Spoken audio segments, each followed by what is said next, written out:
All right, this is Honors Algebra 2 Pre-Calculus. We're doing 4.6 in Pre-Calc. This is the second video in this section. Graphs of other trig functions, but specifically this graph will focus on tangent x and cotangent x. So the graphs of tangent and cotangent x look a lot like the graph of y equals x cubed and y equals negative x cubed respectively. Not exactly, but close enough that it's easy for us to kind of use that as a rough idea. Basically, when we're graphing these two functions, we need to figure out what the vertical asymptotes are, and what sea level is, and then whether it's an x cubed or a negative x cubed kind of appearance. That's really what this boils down to. So let's go ahead and walk through what the graphs look like, and then we'll do, I believe, 2 examples and 2 practice problems. All right, so this is what tangent x looks like. Because tangent x is sine over cosine, anywhere that cosine is 0, which is going to be at all the pi over 2's, like odd pi over 2, there's going to be a vertical asymptote. And you can see that I drew those in red. And then in between each of the vertical asymptotes, there's this kind of looks like an x cubed curve. It's not an x cubed, but it kind of looks like an x cubed. Sea level here is the x-axis, and what I want you to see is that this bend happens halfway. So in each one of these spots, the bend happens halfway between the asymptotes and at sea level, right? So we're moving, and then there's a clear bend, and then we go the other direction, right? So tangent basically looks like the same graph over and over and over again forever, right? So it looks like this forever. The domain of tangent is all real numbers except for those odd pi over 2's, right? And we talked about how 2n plus 1 is a way to write an odd number, because that's where sine, which is the cosine, which is the denominator, would be 0, right? And you can see that the range, because this thing goes down forever and up forever, the range is negative infinity to infinity. Notice that the period on this function is not 2 pi. So the period on a sine, or a cosine or a secant or a cosecant is 2 pi. But the period on both tangent and cotangent is just pi. So we're gonna kind of keep moving through this. So same basic picture for cotangent, right? It's still got that bend at sea level, right? There's my sea level, and it bends at sea level right in between the two asymptotes. It's going to have its asymptotes when sine is 0, because sine is the denominator, which is at all of the integer values of pi. 0 pi, 1 pi, 2 pi, 3 pi, negative 57 pi, etc. You'll see that it also has a period of pi, and it also has a range of negative infinity to infinity. So let's go ahead and walk through how to graph this, right? So the first thing, there's a couple different ways to handle this, right? The first thing I'm going to suggest is it's worth finding where there are vertical asymptotes. So you want where cotangent, so to find the vertical asymptotes, cotangent is cosine over sine. So to find the vertical asymptotes, I care where this thing is 0. I care where sine of pi x equals 0. Well, the trick is that sine, right? So sine is 0. If you look at your unit circle, sine is 0 at all these spots, right? The whole pi's. So pi x, which is my angle, will be 0 when we have 0, and I'm going to go ahead and put a plus or minus, right? So 0, pi, 2 pi, 3 pi, etc., etc., etc. So if I wanted to solve, I could divide all of these by pi, and what I'm going to get is that x is basically every integer number, 0, 1, 2, 3, dot, dot, dot, dot, dot. So I'm asked to graph this for 2 full periods, so it's going to help to find what the period is. Well, remember, the standing normal period for a tangent or a cotangent is pi.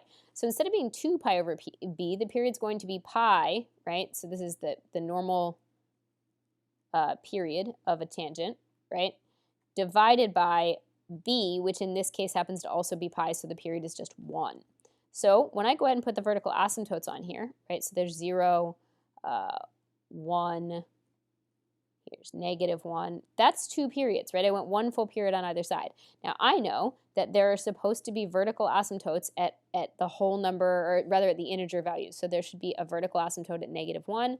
There should be a vertical asymptote at 0. There should be a vertical asymptote at 1. I could draw more of these, right? But I was only asked to draw 2 full periods, and that's 2 full periods. I need to find what sea level is. Well, sea level is a negative 2. So if we go ahead and scale our axis, here's my negative 2. That's just saying where the bend is going to happen. So my final answer is going to be halfway between these two, right? Halfway between the two asymptotes, right? And it's a cotangent, right? So cotangent looks like a negative x cubed, right? It looks like this. So I'm going to go ahead and start up, bend at the middle spot at the sea level, and go down. And it's not perfect, and it doesn't have to be perfect. It's just a rough idea. Now, they said 2 full periods, so you should only draw 2. You don't have to draw more, but you could keep doing this, etc. forever, right? There's 2 full periods, but you could certainly do more. All right, go ahead and give this one a try too, right? So this time we're grading tangent, right? So I'm going to find the vertical asymptotes by recognizing that tangent of 2x is sine x over cosine x, or sorry, sine 2x over cosine 2x, which means that I'm looking for where the cosine of 2x is equal to 0. Well, the cosine is equal to 0 at the pi over 2's. So that means that 2x, right, is technically it's plus or minus because this would be a positive pi over 2 and this is a negative pi over 2. Pi over 2, 3 pi over 2, 5 pi, all the odd pi over 2's, right, etc. And when I multiply, or when I divide that 2 over, I end up getting that my angles are plus or minus pi over 4, 3 pi over 4, 5 pi over 4. So basically all of the pi over 2's, or sorry, all of the pi over 4's. So I know my vertical asymptotes, and then I also need to find the period. The period is going to be pi, which is the original period of a tangent, over 2, which is b. So when I draw a pi over 2 on either side of the axis, right, there's my one full period on either side, right? I'm going to go ahead and notice that the asymptotes are at pi over 4. So, well, half of a pi over 2 is a pi over 4, right? Half of this is a pi over 4. So the asymptote should only be at pi over 4's, right? So this is a pi over 4, and odd-numbered pi over 4's at that, right? So this is a pi over 4. In fact, if I wanted to go any farther, I'd have to go to the next spot, which would be 3 pi over 4. But I don't actually have to because it only said 2 full periods. And the same thing over here. I'd have to go to the next full spot. So when I graph the actual curve, I need to know where sea level is, 1, 2, 3. That's my bend is happening up here at 3, right? And then I know that a tangent looks like an x cubed. It's not actually an x cubed, but it looks like an x cubed. So what's going to happen is I'm going to have a graph that goes like this, right? Like this. At sea level, it bends. And then here, same thing at sea level, it bends. And again, you might not, so I realistically wouldn't have had to graph. So if I were actually only graphing what was asked of me, I don't have to graph past the pi over 2, and I don't have to graph past the pi over 2 this way, right? That's 2 full periods because this top branch aligns with this bottom part of the branch to make the second full wave. All right, I probably threw a phase shift in. I didn't. That was nice of me. Cool. All right, so we're going to graph this curve for 2 full periods. It's funny because these actually seem to be the easier ones. The only thing that makes them tricky is that there is a negative tangent and a negative cotangent. Remember that this just means that you flip over the x-axis, right? So if a regular tangent, right, if tangent of theta looks kind of like an x cubed, right, like this, then negative tangent of theta is going to look like a negative x cubed because it's going to look like you put a negative in front, so it's going to look essentially like this, right? So this is what we're looking at, right? That's the only thing that really makes it tricky. So first thing I notice, right, I notice that the sea level is a -1, and I notice that period seems to just be a regular pi, the standing period over 1, or just a pi. So when I draw a pi on either side of this, right, and I'm going to go ahead and draw my sea level at -1. We'll call that -1. Great. All right, the last thing I need is those vertical asymptotes. Well, that's going to be when, since we have tangent x is equal to sine over cosine, right? So really we're looking for when cosine is 0. Well, cosine of x is 0 at the pi over 2's, right? So this would be regular pi over 2, and this is either 3 pi over 2 or negative pi over 2. So basically, I'm going to have a vertical asymptote here and here. And if you wanted to go one farther, it would end up being here, right? The pi would be in the middle of it, and if you wanted to go one farther, it would end up being here.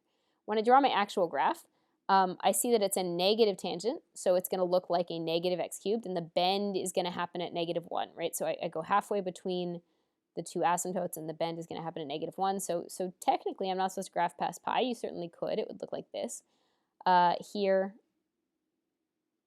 And again, I'm just testing that you get the basic idea. You don't have to draw the prettiest graph ever. So here I actually only have to go till the pi, but if I want, I can draw the dotted line that goes the rest of the way. All right, one last example, and then we'll call it for this video. So again, we have a cotangent x, which is cosine over sine. So we're basically looking for where sine is 0. That's what we want to find here, right? And that's going to happen at the pi's, right? So if you look at where sine is 0, it's at 0 pi, 1 pi, 2 pi, 3 pi, 4 pi, all the pi's. I noticed that the amplitude is a 1, not that that really matters, right? I notice that the sea level is a +4, right? And I notice that it's a negative cotangent graph. So negative cotangent x, remember cotangent, right? Cotangent looks like a negative x cubed. So negative cotangent is going to flip over the axis and actually look essentially like a tangent, right? So I know I'm using this graph.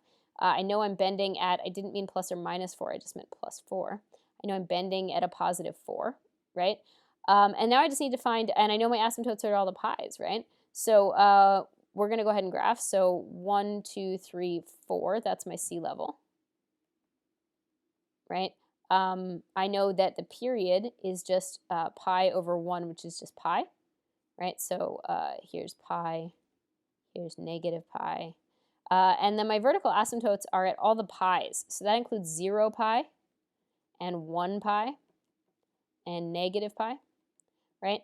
And so basically this thing's going to bend halfway between here, right? And it's going to look like a positive x cubed graph because it's a cotangent, but it's got that negative in front, which is going to change it a bit. And you don't have to do a great job graphing this by hand. You would definitely have the option to graph it in a calculator. And that's our graph.